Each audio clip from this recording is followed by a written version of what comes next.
I'm literally filming this clip like after I've filmed the entire video, and I realized I'm home alone, so that means that there would be no distractions, right? Nothing that could possibly distract and come into this video, yet my phone goes off in the middle of the video, so hashtag sorry about that.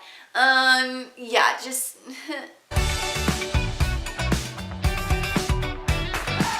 Hello everyone, welcome back to my channel. I know that I literally start all of my videos in that way, and I'm hashtag really sorry about it, but you know what, I just don't really know how else to start. If this is your first time here, thank you so much for coming. I'm glad you decided to click on this video. If this is not your first time here, also thanks for coming and clicking on this video.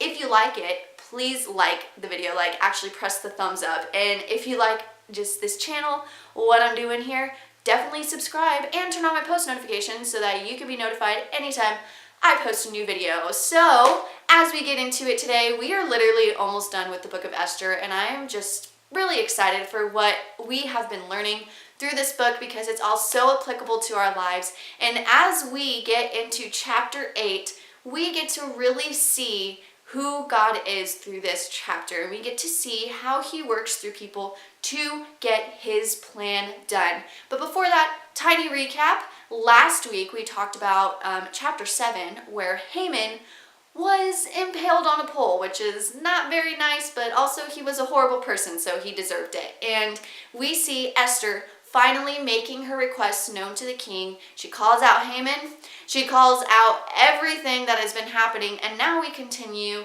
in chapter 8, where she actually asks the king to reverse the petition that he had already sent out. So we start with that really in chapter 8, verse 5, and it starts with Esther speaking to the king, and she says, "If it pleases the king," she said, "and if he regards me with favor and thinks it is the right thing to do, and if he is pleased with me, let an order be written overruling the dispatches that Haman, son of Hammedatha, the Agagite, devised and wrote to destroy the Jews in all the king's provinces. For how can I bear to see disaster fall on my people? How can I bear to see the destruction of my family?" King Xerxes replied to Queen Esther and to Mordecai the Jew, "Because Haman attacked the Jews, I have given his estate to Esther, and they have impaled him on the pole he set up. Now write another decree in the king's name in behalf of the Jews, as seems best to you, and seal it with the king's signet ring, for no document written in the king's name and sealed with his ring can be revoked." So we have Esther again making another request to the king. You know, she first of all called out Haman. That was step 1. Now she needs to get through this whole entire process of saving the lives of the Jews. Haman's gone, but these Jews, their life is still in danger. So she makes the request known to the king, and the king basically in the next few verses, gives the decree to Mordecai and tells Mordecai, okay, go out and basically do whatever you think needs to be done. And so in verses 11 through 13, this is what it says. "The king's edict granted the Jews in every city the right to assemble and protect themselves, to destroy, kill, and annihilate the armed men of any nationality or province who might attack them, and their women and children, and to plunder the property of their enemies. The day appointed for the Jews to do this in all the provinces of King Xerxes was the 13th day of the 12th month of Adar. A copy of the text of the edict was to be issued as law in every province and make known to the people of every nationality, so that the Jews would be ready on that day to avenge themselves on their enemies." So as you can remember in the very first chapter, anything that the king sends out cannot be revoked or reversed. So instead, smart thinking, what they did, instead of repealing this law that Haman had sent out, basically saying that the Jews were to be killed on this day, instead of repealing that and going against the law that the laws can't be repealed, they instead create a new law that would make it to where the Jews can defend themselves, which is awesome because now the Jews can actually fight back when these people decide to come and try to kill them, pretty much.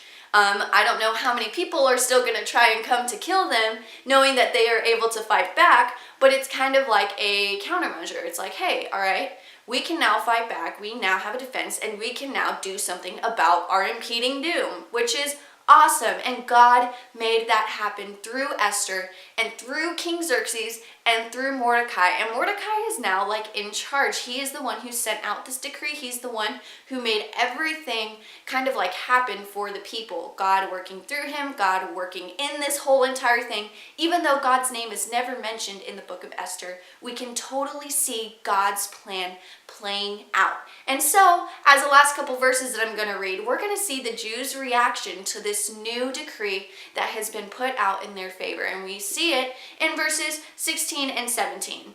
It says, "For the Jews it was a time of happiness, joy, gladness, and honor. In every province and in every city to which the edict of the king came, there was joy and gladness among the Jews, with feasting and celebrating. And many people of other nationalities became Jews because fear of the Jews had seized them." So as we can see, we see a huge parallel. If we go back in the book, we see that when the first decree was sent out for the murder of all the Jews, they were distraught, they were mourning, they were so upset. And now we see that this new decree has come out. They are joyful, they are glad, they are happy. And it's just an awesome picture of how when the world can come against you, when everything just seems against you, like how my video is titled, "When All Things Seem Hopeless." It's hopeless, it's despairing, it's horrible, but God can work and he can move, and your hopelessness and your despair can be turned into joy. And this is what I want to talk about. The whole point of this video is to show that there is nothing that can stop God's plan. The video title is, "Can Anything Stop God's Plan?" Well, the answer is no. If God had a plan for the Jews, which he does and which he has had since the very beginning of time, he has chose them as his people, and he said he would never leave them, never forsake them, and he promises them restoration. He would not go back on his word. And so something I want to say to you is, no matter what you do, no matter what happens in your life, no matter what anyone else does in your life, God's plan is going to work through. Even though Haman tried to, throw a monkey wrench at God's plan and try to get rid of all the Jews in Susa, God was like, no, that's not going to happen, because these are my people and I'm going to protect them. So I want to encourage you, God has a plan for your life. God has a plan for the lives of those around you. And whatever his plan is, there is absolutely nothing that is going to be able to stop him. No law, no force of nature, nothing can stop the living God. And he proves that with this book of Esther. He proves that, and he uses people to get his plan to come to fruition. So be encouraged, because God is working. He is moving, and nothing can stop his plan. And real quick, just super quick before I end this video, I want to read you Romans 8:28. It's super popular. It's a great verse because it's awesome, and it's a great encouragement.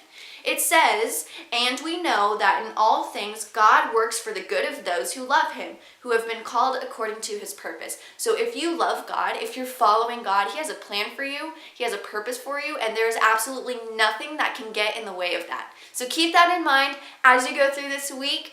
Really special announcement, super quick. I'm going to be heading to Haiti on Wednesday, actually. So definitely keep me in your prayers. I will be vlogging, hopefully, if nothing else comes up. So I will be keeping y'all updated. Thank you so much for watching this video. Please comment down below if you have anything to say, anything to ask. I'd love to hear from you.